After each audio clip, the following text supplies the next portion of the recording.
Hello, everyone. I am Tom. I am with Ineos will Fall. Ineos will Fall is a local coalition and campaign of various civil society groups and action groups that try and stop the construction of a new ethane cracker in the port of Antwerp.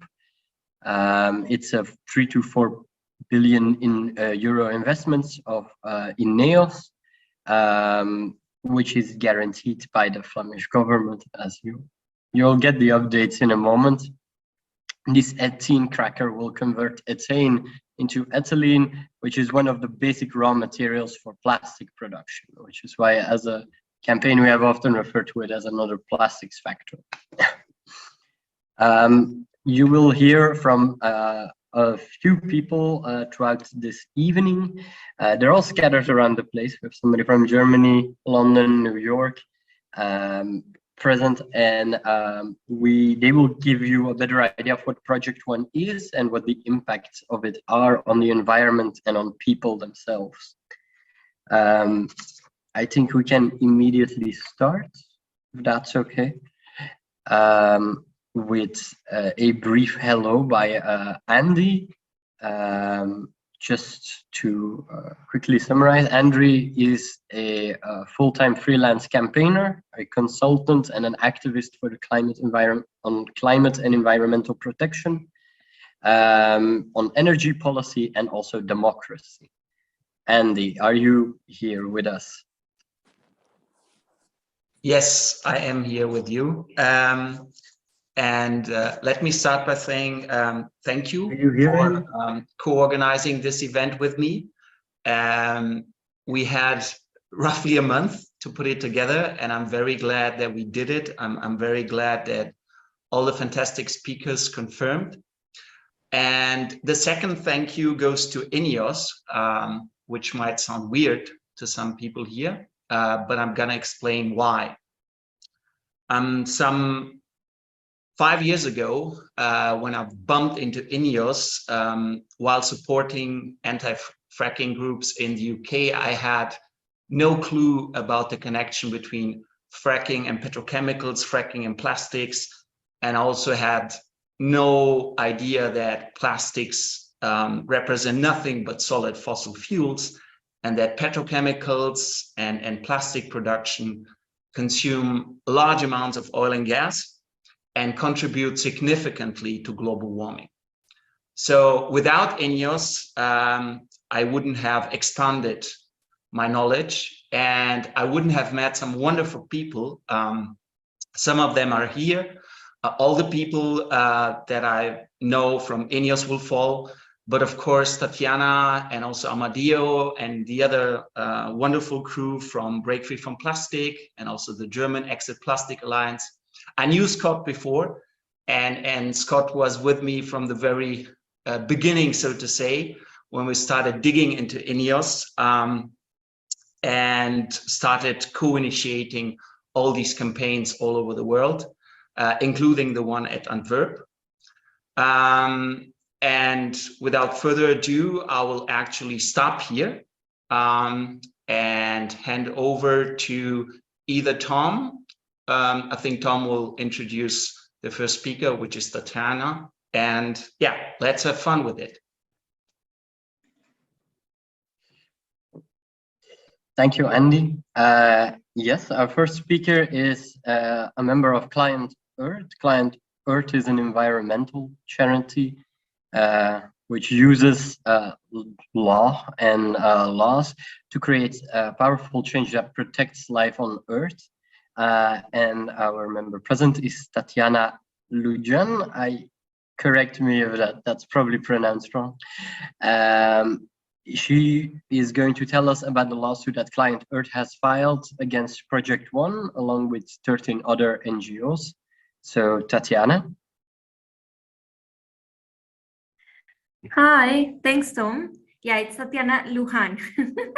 But people say my name in all sorts of ways, and it's fine. So I have some slides prepared, but maybe I won't use them. It's better without the slides. So this is the second lawsuit that our coalition is filing against Ineos's Project One permit. So in 2019, we started gathering a coalition. I see that some people in the coalition are in the call. We have wonderful NGOs in the coalition. Some are big NGOs like WWF Belgium, Greenpeace. Some are local grassroots NGOs in both sides of the border, like Grandparents for the Climate, the Plastics Soup Foundation, and many other wonderful coalitions that I won't attempt to pronounce because my Dutch is terrible. Anyway, at first, Ineos wanted to build a dehydrogenation plant for propane to make propylene and also an ethane cracker. So the idea was to bring these two gases that come from fracking, to bring them from the US to Europe and crack them into different substances that are used to make plastic. We filed a lawsuit in the summer of 2020 against this plan because their first environmental impact assessment, that was the basis for the first permit they got, did something that is called salami slicing. That means dividing the project into stages and only applying for the permits for stages separately so that the project doesn't look that big and it's easier to get a permit. And this is banned by European law and in particular by the Environmental Impact Assessment Directive. So when they did this, we sued them and we also asked for an injunction so that they couldn't cut the trees in the area where the project was planned. It was so blatant that they had done the salami slicing that we got the injunction and the project was stopped. At that point, Ineos decided that the market conditions for doing a propane dehydrogenation plant were not there, and that they were going to reconsider the plan and focus only on the ethane cracker part of the plant. So that was our first win, and that definitely delayed the project by quite a bit. Then they did their environmental impact assessment again, this time in a more complex way, including many elements that we had highlighted that were not in their initial environmental impact assessment, including like they evaluated the impact of the plant on climate and on air pollution and on biodiversity, but they did not do a complete job. So once they did their environmental impact assessment, we started participating in consultations again. And this was not just our coalition, also people like Andy, like Nele, they also gave their contribution to the consultation. Then the permit was approved, and then we filed a new lawsuit. So what are the main issues in this new lawsuit? So first, when we think about an ethane cracker like Ineos, we need to look at the context of what this activity is using, what is coming out of this activity, and what this activity is enabling. So ethane crackers break down frack gas to make the components of what is mainly plastic. The main use of ethylene, which is what is going to come out of this ethane cracker, is plastic. And plastic works like a slow-burn combustion system. So the carbon that is embedded in those frack gases that are used as feedstock continues being the plastic. And the problem with plastic is that it's not really designed or made in a way where the carbon embedded in it is going to be permanently captured in it, because 40% of plastic is used for single-use plastic applications like packaging. So the carbon in that plastic will end up in either incineration or landfill or nature. And each one of those three destinations, the carbon in the plastic ends up being released. So much so that even with 70% recycling rate, which is very far from what we have right now in the EU, the carbon ends up being released back to the atmosphere in about 15 years. So there is one problem. So this whole system is like a slow combustion of fossil fuels, because you extract the fossil gas, and in the end, if you burn the plastic in incineration, that carbon ends up back in the atmosphere. Secondly, you have the impacts of the plant on people's health. So many of us in this call are familiar with the air pollution problem that is happening right now in the Belgian and the Netherlands side of the border. There is a lot of nitrogen pollution. And the problem with those nitrogen emissions that are coming from many different activities, from cars, for plants, is that they have reactions in the atmosphere. And those reactions create secondary particulate material, and specifically PM2.5. That is particulate material, or like dust in the atmosphere, that is so small that it enters your lungs and it causes real harms for people's health. The area is already overburdened with pollution, and people's health is already suffering, and this plant would create a very large addition to that problem. On the third instance, we also have the problem of biodiversity. So the area where the project is planned is near many Natura 2000 sites. Natura 2000 sites are protected areas that are supposed to be like the jewels of the crown of biodiversity in Europe. There are specific ecosystems. Many of those ecosystems may not look very important, may just seem like, a mud flat or a sandbank, and you think like there's nothing special about this. But in reality, these are breeding places for many species. So they're the bedrocks of the biodiversity that is happening all over Europe. And this plant will create this air pollution that is going to deposit in these Natura 2000 sites and have very noxious effects on the biodiversity of these sites, both in Belgium and in the Netherlands. And there is already too much nitrogen pollution in these areas. Therefore, there is a saying in English, I don't know if it's the same in your language, but it's like the straw that breaks the camel's back.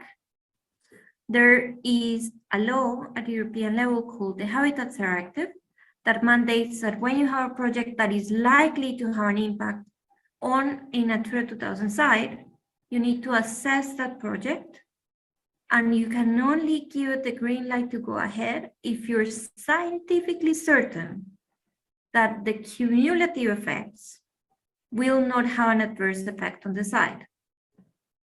If you don't have that scientific certainty, which you wouldn't have in this case, because what you know is that pollution is going to come out of the factory, and that the areas are already overburdened, that this can be the straw that breaks the camel's back. So if your appropriate assessment, like the study that you do to make sure that the impact is not going to be terrible, tells you, no, it is likely that there is going to be an impact, then you can only authorize a project if you know that there are imperative reasons of public order to authorize a project. And this is not a public order project. This is a project that leaves us stranded in the past, that locks in carbon-intensive infrastructure, that locks in the dependence from frack gas from the US, that blocks our ability to meet the Paris Agreement goals, that causes harms to people's health. So our main arguments against the permit are based on the fact that we don't believe that the environmental impact assessment and appropriate assessments that are the basis of the permit were complete. The scope 3 emissions of the plant were not described fully. The air emissions and the impact on people's health of the plant were not described fully. And the impact on biodiversity, particularly on the Netherlands side of the border, was not assessed properly. And we have filed a lawsuit. Ineos and the Ministry for Environment have replied to the lawsuit. We have replied to the response, and we expect that there is going to be a hearing around June, maybe Q3, Q4, 2023. Another thing that we have done is we have asked for a preliminary ruling by the Court of Justice of the EU. This is, we're going to ask we have asked the judge of the case to ask the Court of Justice of the EU how the laws at the European level that we're using in this lawsuit should be interpreted. It is in the power of the court in Belgium to decide whether they refer the case to the Court of Justice of the EU or not. We really hope they do, so that we have an authoritative decision saying when the Environmental Impact Assessment Directive says that you need to assess the climate impacts, direct and indirect, upstream and downstream of the plant, that means that you need to assess scope 3 emissions, for example.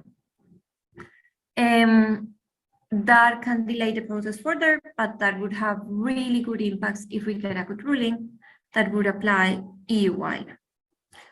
Anyway, this lawsuit is happening in a context in which almost every 2 months we get a new ruling from somewhere around the world where judges are waking up to the fact that the law is there.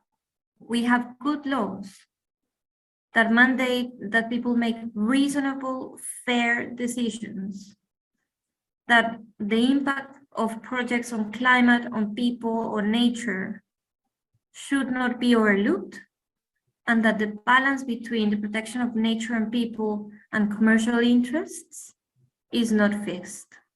So we're really hopeful. We think we have good arguments. We think we have good scientific backup for the lawsuit, and really grateful for your interest and how enjoying this webinar.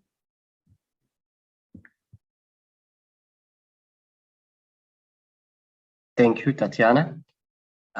We have a first question. I would like to remind everyone that you can always send in your questions in the chats, and if they are small ones like we have right now, we can ask them immediately.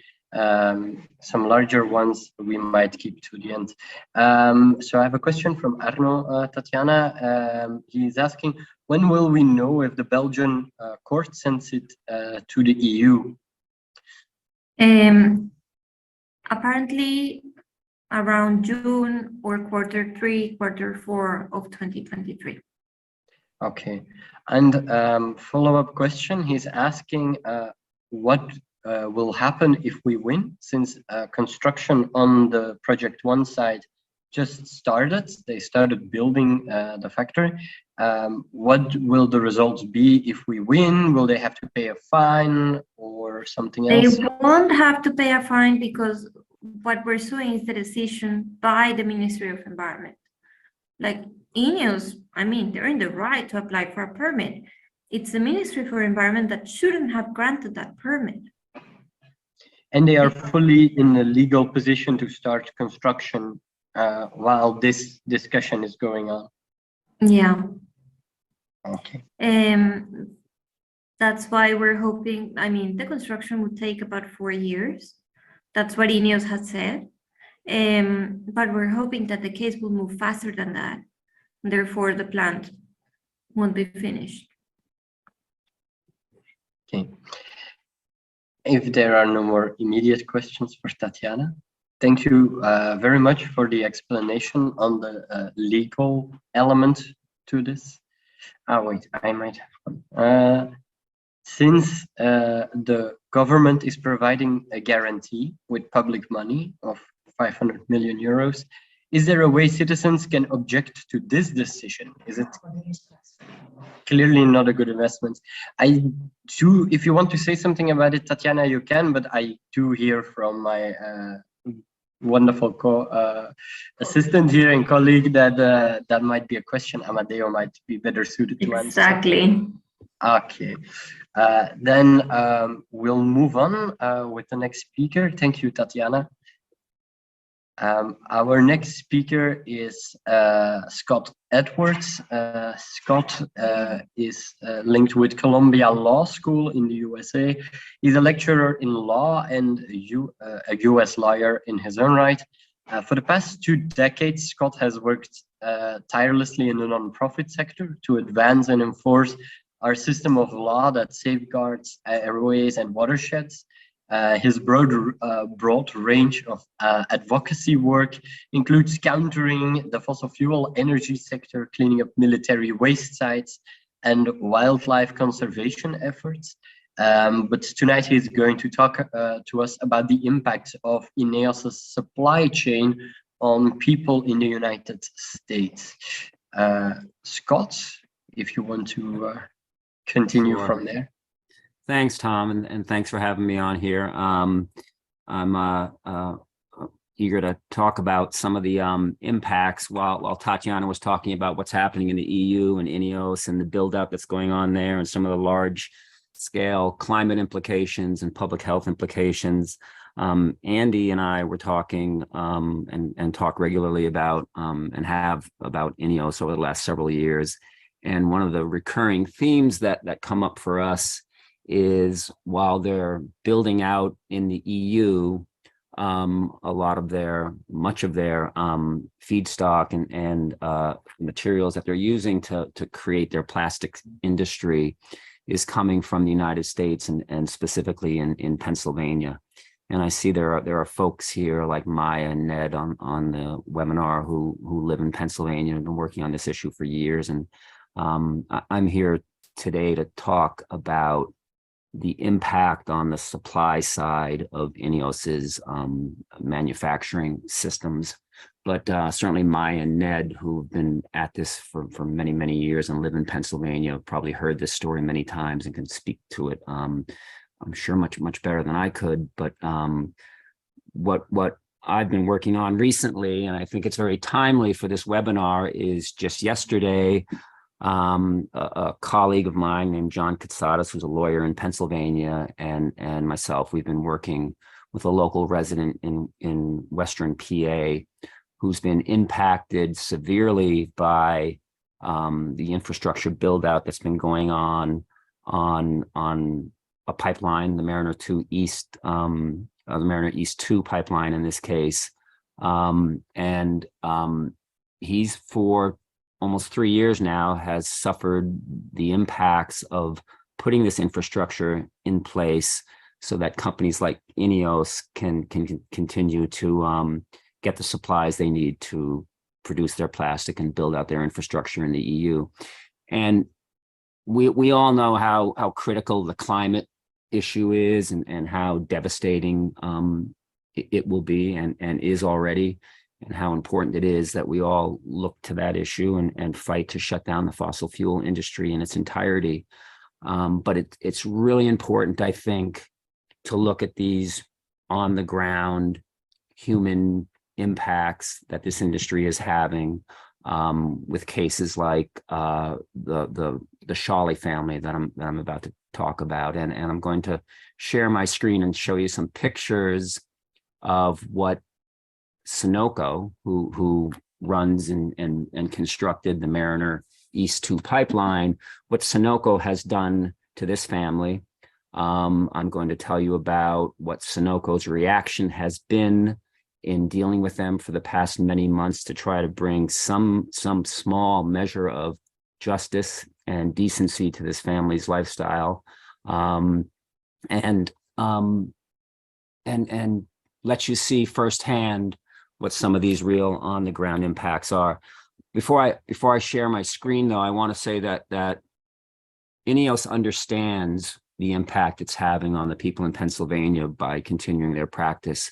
Back in 2018, when parts of the Mariner East 1 got shut down because of safety concerns and implications about the impacts on health and of communities in Pennsylvania, Ineos lobbied very hard to get that reversed.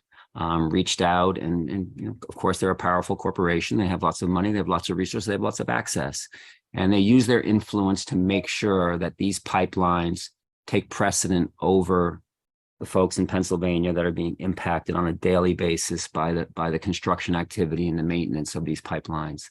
So I'm going to share my screen, just show you a few pictures and slides, and some of these images are things that most of you have probably seen very similar images before. This case, I think, is very egregious, not only because of the impact, but because Sunoco and Sunoco's engineers and hydrologists who have visited the site before I even got involved don't deny that they're having this impact. You know, often Sunoco will say, or Cabot or these other fracking companies in Pennsylvania and elsewhere, will say, well, you know, we dispute that we're the cause of this.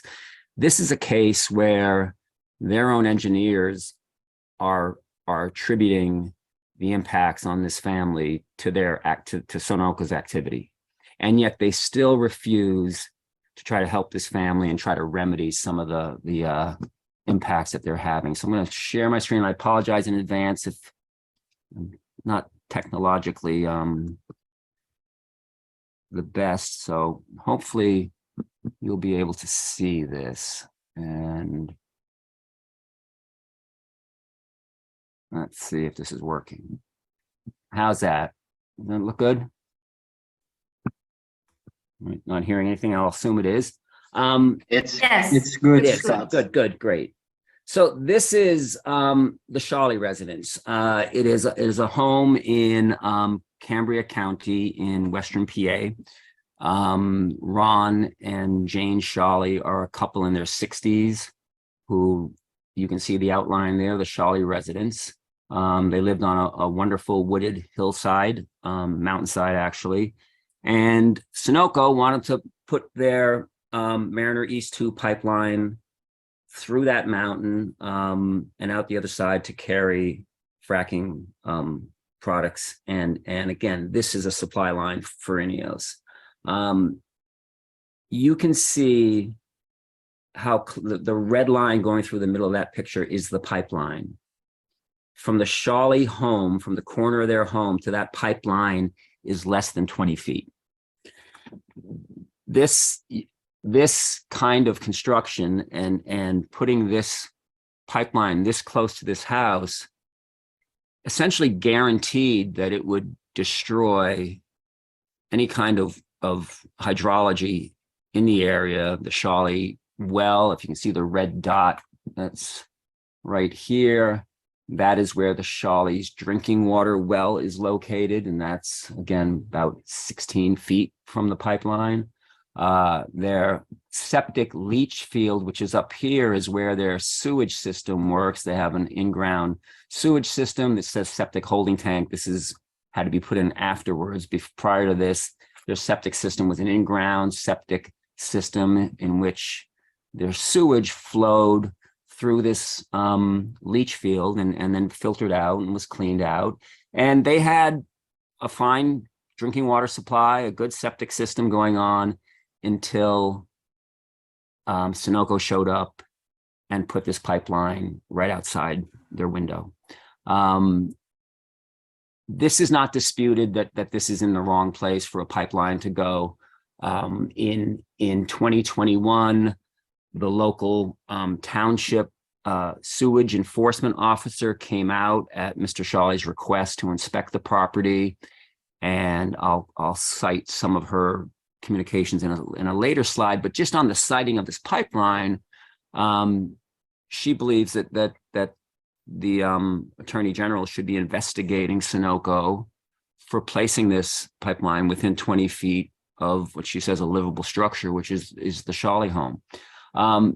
This company has shown absolutely no regard for how close they've been. And I don't know if this will play. I'm hoping it will. This is taken a time-lapse imagery of Sunoco actually coming in. And it's not showing, is it? Oh, there it goes. Coming in with their heavy equipment. Now, this is the corner of the Shawley residence, their home. You can see the roof sticking there. They brought heavy equipment in and just decimated the entire hillside, took down all the trees to lay this pipeline. And it looks like, you know, it's not that close at this point, but as the video goes on, it's a short video, they will get closer and closer.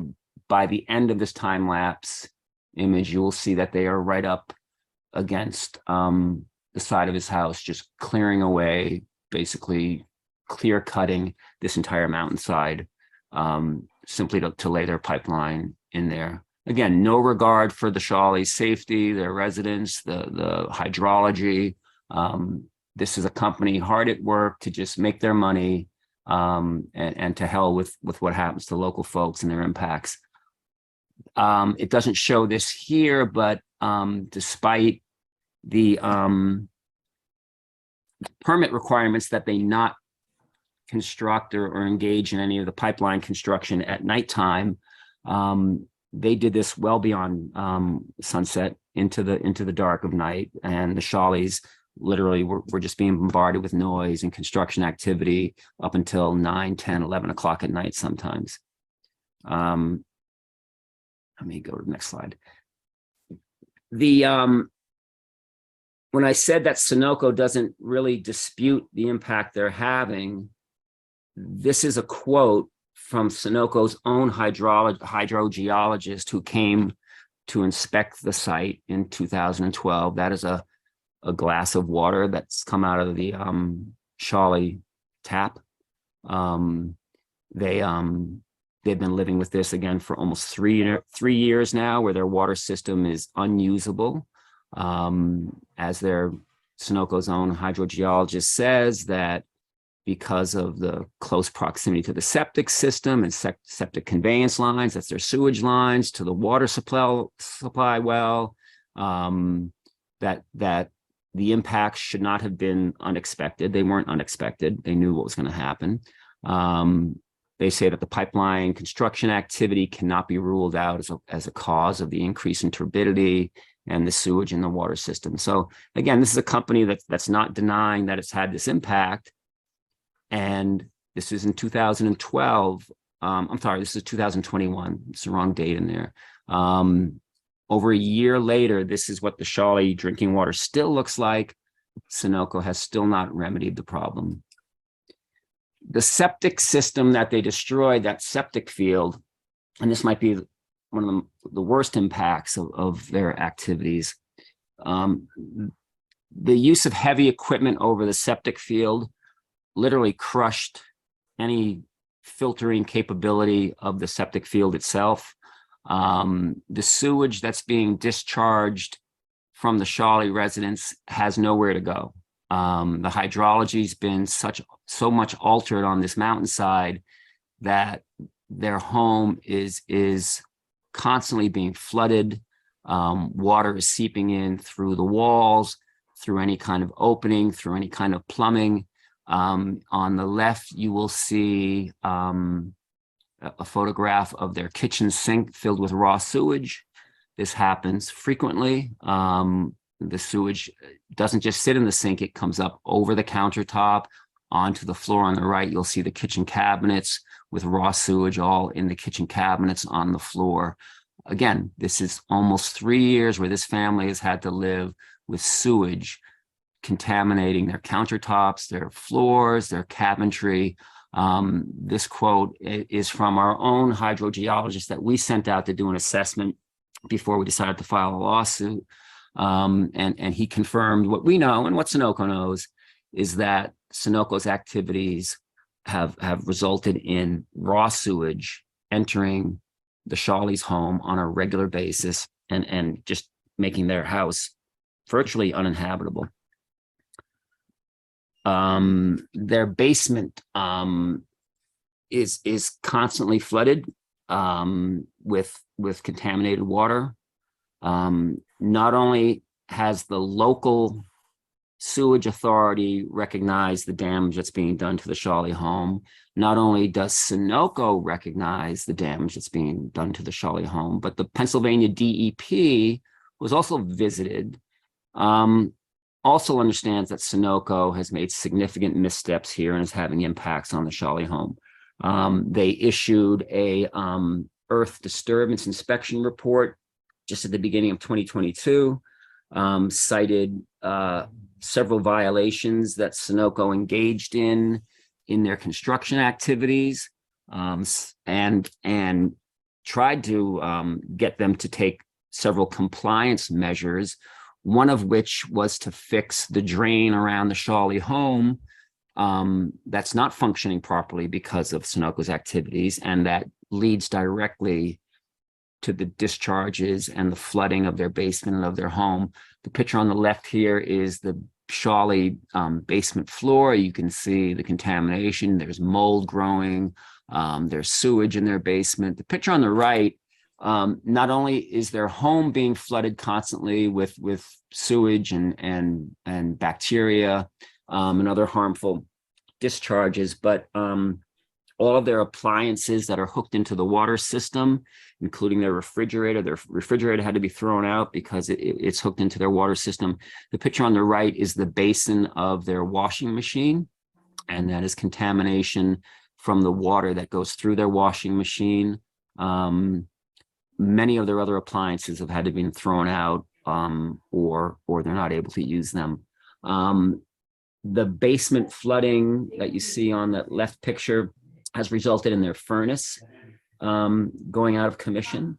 We are now entering into a winter time in Western PA. It gets tremendously cold. The Shawley family has no heating source in their home. He has an external wood burning furnace that he uses, and he has to fill up with wood. He called me up last week to tell me that it only holds enough wood to burn until about 3 a.m. And so when he wakes up in the morning, his house is absolutely freezing. He has no heating system in his home. I'm going to stop sharing this. We have brought all of this to the attention of Sunoco's lawyer. We have sent them these photographs. We have negotiated with them. We weren't asking for much. We understand that what our immediate job is as lawyers representing Ron Shawley and his wife is to get him some comfort and dignity and a safe home to live.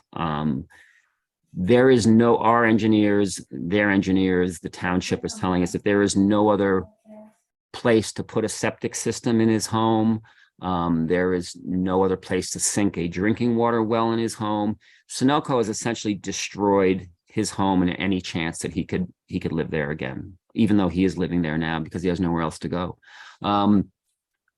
When we approached Sunoco and said, we want you to pay for Mr. Shawley's relocation to a new safe home that's of comparable size and the land size, the acreage is comparable, and started giving them numbers, their reaction astonishingly was that they were willing to purchase or buy out the Shawleys, but only give them the current market value of their home.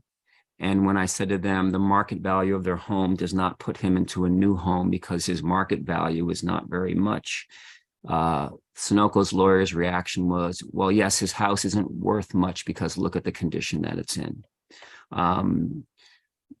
We were willing to, and our clients who naturally call the shots and make the decisions, the Shawleys were willing to leave their home and find a new place to live. Sunoco's not even willing to allow them to do that or provide them the resources they need to do that. And this is a company that, again, essentially is admitting that they've had this impact. So we've been left no choice, of course, but to take them to court. We filed a lawsuit in federal court yesterday against Sunoco. From our perspective, they have what they're doing. They have no defense for what they're doing. It's clear what impact they've had on the Shawley family, and we are confident that we will seek and achieve a satisfactory remedy for the Shawley family. But this story is being played out time and again across Pennsylvania. This is the impact that Ineos's industry is having in its partnership with companies like Sunoco and other fracking companies. And again, I just want to reiterate that these personal human impact stories, I think, are critical, and they need to be told. And these folks need to be taken care of. And so this is my small way of trying to save one family. But we think it's an important narrative as we all continue to engage in a much bigger fight to shut down the fossil fuel industry. And with that, I'm happy to take any questions. And I think, Andy, did you share the press release we sent around? If not, I can share that with folks later. Thank you. So yes, I've shared the press release with some. I don't know if with all of them in the call, but we'll make sure that they get it. Okay. Scott, you actually have a question from Tatiana. Has the family recorded videos that can be shared in social media, or maybe something similar that can be done to raise more attention to the issue, I imagine? Yeah, so Ron Shawley has been great at documenting all that's happened. That one small video clip was just one of several videos he has and images. And I'll put together which ones I have and find some way to share them. Trying to get them over to you, Tatiana, and Andy, and others who are interested in them. And you'd be free to do whatever you like with them. I'll try to put together a file for you all. Thank you very much, Scott. Are there any more questions from the audience? I'll give it a moment.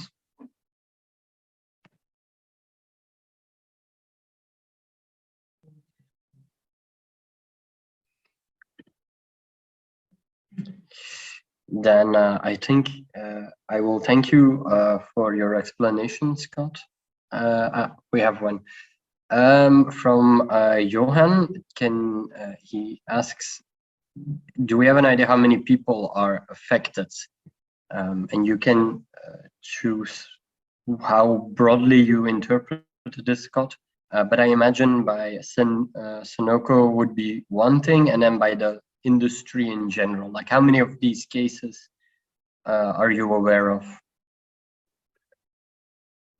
These cases have been going on for years and years and years. And as I said, people like Maya and Ned probably have a better idea of how many homes are impacted. I mean, hundreds, thousands of households are being impacted at various levels by this build out. Entire communities like endemic PA are being decimated by what Cabot Energy has done up there for years. It's hard to put a number. A lot of these people settle out of court. They live with it because they don't want to cause the trouble and they needed the lease money. But there must be a number in the thousands of families that are being impacted directly in terms of water impacts and drinking water and sewage systems. Thank you very much. If we don't have any more questions, then I suggest we move on to the next speaker. Thank you, Scott, once again. Yeah, thank you. Our next speaker is getting ready. I can see his camera lighting up. Amadeo Giotto works for Fairfin, and where he focuses on plastic industry and finance.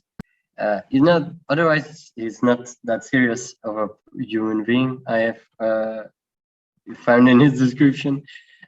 He also collaborated on the research for Break Free from Plastics and the Center for International Environmental Law, and he will give a further explanation on the main findings of the new report, Winter is Coming and Plastic.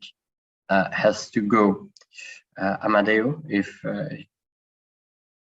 Yes, hi everyone. I hope everyone has some energy left for the third presentation. Let me just share my screen real quick. Good. Ineos, energy, and the petro elephant in the room.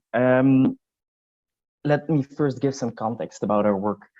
We did work around plastics on the food and drink industry, taking a look at how is the financial world impacted on plastics, what are the financial risks, things like that.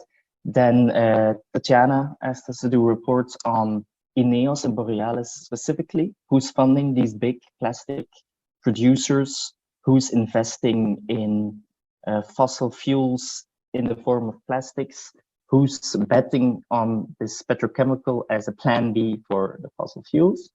Doing this, we did some preliminary calculations, and we saw that a project like Project One is going to take a lot of energy, lots of our precious fuels, which should go towards the green transition.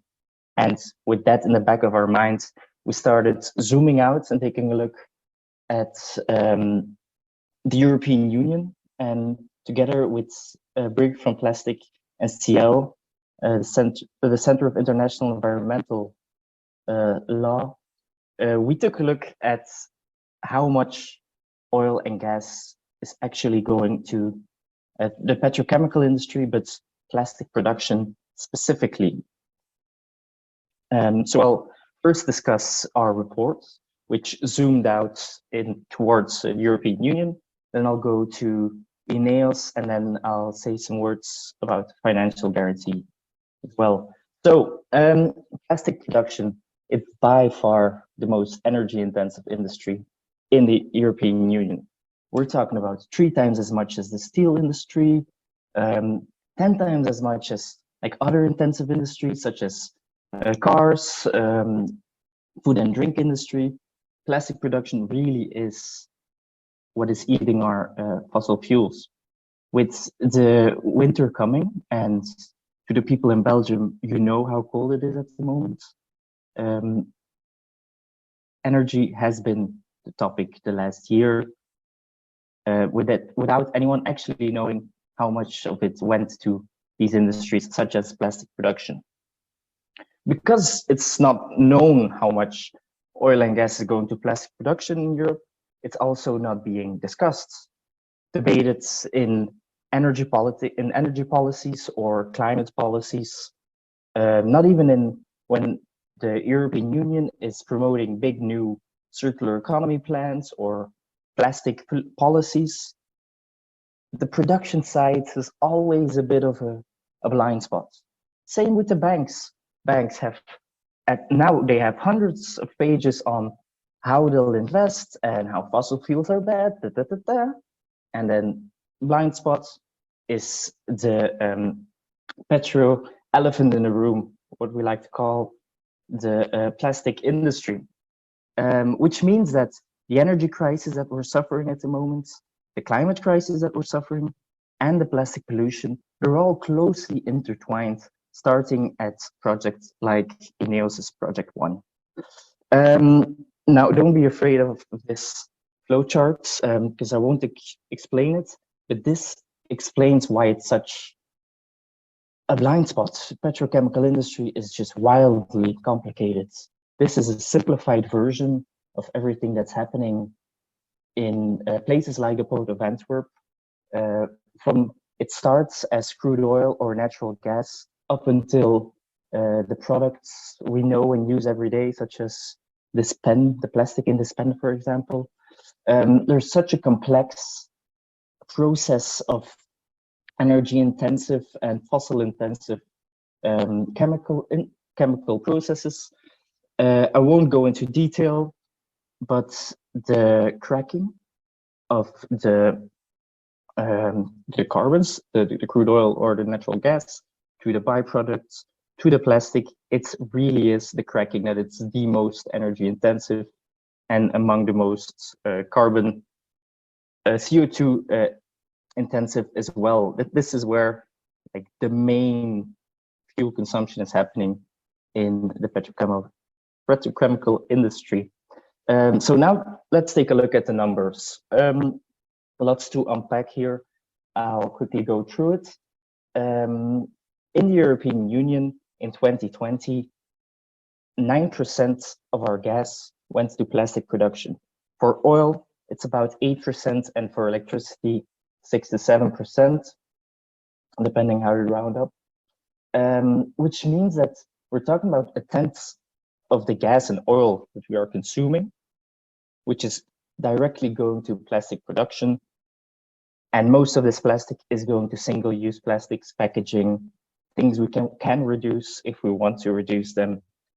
The big ones on the chart here are Belgium and the Netherlands, with Rotterdam and Antwerp as in the heart of it. As you can see, we'll go to Belgium in a second, but a lot of our gas and oil and electricity is going to plastic production and will go to things like Ineos' Project One. Now then, if we go to just our industrial energy consumption, the numbers skyrockets. We're talking about almost 70% of the industrial oil consumption in the Netherlands, 45% or so of the industrial gas consumption go to plastic production alone. And I want to stress that because if you go to petrochemicals broader, then it's even bigger. So in the European Union as well, a bit more than 20% of the industrial gas consumption is going to plastic production, and a bit less than 40% of the industrial oil consumption is plastic production. Yet it's not in any of the climate policies, not in the plastic policies, not in the energy policies. It really is a blind spot of our policymakers, both on the Flemish level, the national level, European level, and even in the United Nations, where they had the first meetings about the International Plastic Treaty, the treaty that would be the Paris Agreement of Plastic Pollution, which they are building at the moment. And even there, no one is discussing the petrochemical industry, and no one is discussing its energy consumption. Now, let's take a closer look at Belgium. In Belgium, we're talking for plastic specifically, 18% of our final gas consumption and 23% of our final oil consumption. Think about all the cars you see every day, think about all the heavy industry you see every day, and then think about plastics. And it's a fifth of our gas, while politicians are asking us to turn the heater lower or shower in the cold. Maybe we could also use a little, less plastic. I wouldn't mind the plastic. Anyway, these numbers, what do they mean? Anyway, these are percentages, hard to grasp. Well, the amount of gas we use for plastics each year is about the same as the final consumption of Portugal each year, which that's not even a small European country. It's not the biggest either, but still, the entire country of Portugal is our plastic consumption. For oil, it's comparable to the annual oil consumption of Bulgaria. And for electricity, it's comparable to a smaller country like Lithuania or Slovenia. But still lots of potential to reduce our fossil fuel consumption. Now, the one you've been waiting for, Ineos' energy use. Let's briefly take a look at the chemical process of a steam cracker. It's in the name, it's cracking. This isn't elegant chemistry where you have this beautiful chemistry. No, this is as brutal as chemistry can get. You take a fossil fuel, in this case, American fracked gas in the form of ethane, and then you put it in what you could best describe as some kind of furnace under high heat, 800 Celsius, to crack the molecules to end up with eventually ethylene, propylene, butenes, to then make plastics out of. Worth noting that the industry themselves, they always like to hide behind, oh, but ethane is a byproduct of the fracked gas. Oh, but naphtha is a byproduct of the oil refining. Oh, but propane, whatever. That's not true. This isn't a byproduct. It can be used to mix within our natural or gas that we get from the network. There's lots of other uses for it. It's not a byproduct that they have to throw away. And we even see that the growth in oil and gas consumption, a lot of it can be explained by the petrochemical growth as well. So the fossil fuel industry really is putting their future ahead towards plastic production as a plan B, knowing that eventually we'll end up with an electric car, knowing that eventually we'll end up with a heat pump in our home, knowing that eventually we'll use less fossil fuels, but they are betting on plastics. So the cracker. Again, lots of numbers. You don't have to look at it. It was just for the geeks out there. They'll be importing ethane, propylene, and using methane from the net. These numbers are from their environmental application. So this is all in there. When we take a look at these numbers and we take a look at the energy stored within the feedstock of this ethane. So this is energy that they're using to make the building blocks of plastics. You get about 17% of our total gas consumption in Belgium. This feedstock that they're using, the energy that they use is comparable to 1% of our annual gas consumption in Belgium. So that's the gas that they actually take out of our network, the one divided by fluxes. But most of the energy that they waste is in the feedstock that they use. And now they're saying, oh, but eventually we'll have hydrogen to power our energy intensive steam cracker. But that's also not true, because they need the ethane to power itself. We'll be able to replace about 20 to 50% of the gas that they'll use with hydrogen eventually, whenever that will be possible. But there is no alternative for Project One's energy use and the energy stored in the feedstock that they're making plastic building blocks of. Just to put it in comparison, this is as much as Denmark's yearly gas consumption, or the amount of gas needed to heat 200,000 Belgian families a year. Right, so as I said, there's no alternative for this industry. It's in the name, petrochemistry. They need the petrol to be able to continue their just basic building blocks of work. Let's see, then why did the government give a 500 million guarantee for this project? Just to give a little bit of context for the people that haven't heard about this, it's about a 3 billion euro project. The Flemish government has said they'll guarantee 500 million of it. Basically, what this means is they are de-risking this investment. They are saying to investors like BNP Paribas, KBC, who else? Big American investors, they're saying, don't worry, if this will make money, that's yours. But if it's going to lose money, we'll pay up. And with will pay up, I actually mean you'll be paying up, or at least the Flemish people in this room. Now, why are they doing this? the PMV has as their objectives basically to this de-risking is to give financial opportunities to investments that aren't really worth it. Most of this is solar panels or windmills that aren't a great investment, but need to be built because they're valuable for a society. So the government says we'll take up any losses if there are any.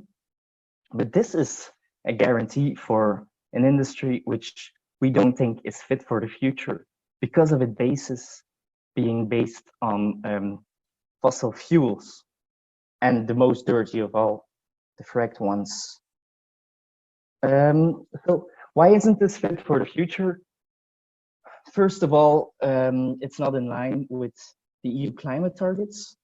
The plastic production industry is planning to double by 2050, while we are supposed to reduce our emissions by how much by 2050?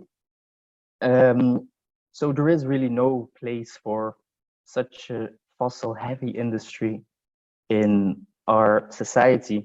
There's no place for Ineos in the circular economy. Why? Because there's oversupply and overcapacity.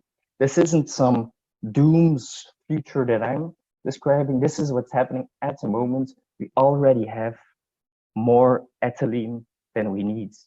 We already have a lot more capacity to make ethylene than we need, and it's being made a lot cheaper in Asia and the United States, which means that we'll end up with a stranded asset that will be there for decades to come.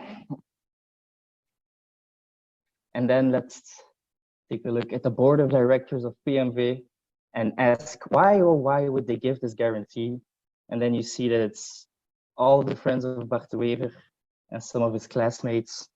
But that's just the last detail. I want to thank you for bearing through all of these chemical details. And if you have any questions, please shout. Thank you, Amadeo. We actually still have a question from earlier, which was, since the government is providing this guarantee with public money, this 500 million that you talked about, is there a way citizens can object to this decision, since it is clearly not a good investment? That's a good question. I should have brought my colleague along who works on public finance. I work on private, so I'm more focused on the banks and not the guarantees. It's not a question I can answer. It'll be a legal question as to how far can the board of directors go to break this guarantee. It's a legal question that probably Tatiana, her colleagues, will know better than I do. And it's not so much political anymore. The political battle has been fought by people like Mieke Schouwvliegen, Jos Daze, and the political battle has been lost and won by people like Bart de Wever. I think it's more a legal thing now. But Tatiana, please add if you know more. Well, we're trying to get information about this guarantee, and there are legal tools like access to information requests and things like that to try to get information. Once we get the information, we will know whether Gigabrand acted within its legal capacity and the powers it had, because we need to know whether this guarantee was given in conditions that were similar to what the market would have given Ineos. And if it didn't, then this constitutes state aid, which is different from what Gigabrand should have been doing. But Amadeo is saying that the political battle was lost, and I am not so convinced. I actually think, so what happened was not that Gigabrand gave the guarantee. There is still a possibility that this won't happen. And I think that political pressure from people in Antwerp and Belgium is still very important, like engaging with members of parliament and engaging with the government and letting them know that you know and that you care and that you don't agree. And it's always important. It's very important to keep the pressure up. It builds the environment in which the government will disclose or not disclose information, communicate or not communicate with the European Commission about the state aid that is or isn't being provided to Ineos. We still don't know whether this is state aid. Whether they agree to revise the decision or to revoke the decision. It creates the environment in which a judge will evaluate whether this is a project that should have been or shouldn't have been supported. So political pressure is always the context in which we want public decisions to be made, and we want political pressure from citizens, because I am absolutely certain that companies like petrochemical companies are not stopping their engagement with public authorities and with members of parliament and with decision makers just because a decision has been reached. And therefore, citizen engagement shouldn't stop either. Thank you, Tatiana. Andy, I believe you had a question, or at least I saw you raise your hand. Yeah, to that point, I'm gonna post in the chat the so-called Glasgow Agreement. So maybe you should check in Belgium whether or not this constitutes a breach of the so-called Glasgow Agreement, where countries have actually said that they will stop co-financing fossil fuel projects. And this is clearly a fossil fuel project.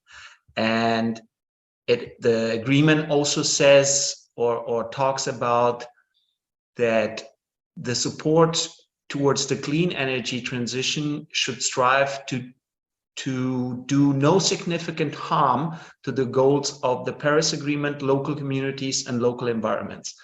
And I think Project One, which I like to refer to as Project None, touches all these points.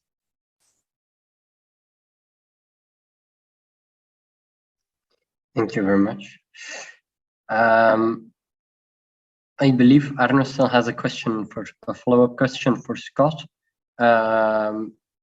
You've already answered his initial question, but he's asking if this specific pipeline is going to be used by Ineos. This is not the case, right, Scott? Well, Ineos purchases its feedstock from companies like Sunoco. So Ineos is not here using the pipelines, but benefiting from the products that are flowing through these pipelines and using them to feed their plastics industry over in the EU.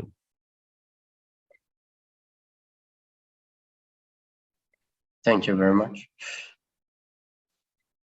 Are there any more questions in the audience? May I shortly come in on that? Sorry about that. Yes. So just to add to what Scott said, the reason why we had the expansion of Mariner East 1 and construction of Mariner East 2 has to do with the fact that Ineos signed a contract with Sunoco. So the only purpose of this pipeline is to feed the supply chain of Ineos. And I've copy-pasted the article. So Scott was talking about the fact that Ineos did lobbying in the US because the construction of the pipeline was being put on hold several times because of several incidents and accidents and so on and so forth. So you can go through the chat and have a look. I've also copy-pasted the initial press release from 2012, where Ineos talks about this contract with Sunoco.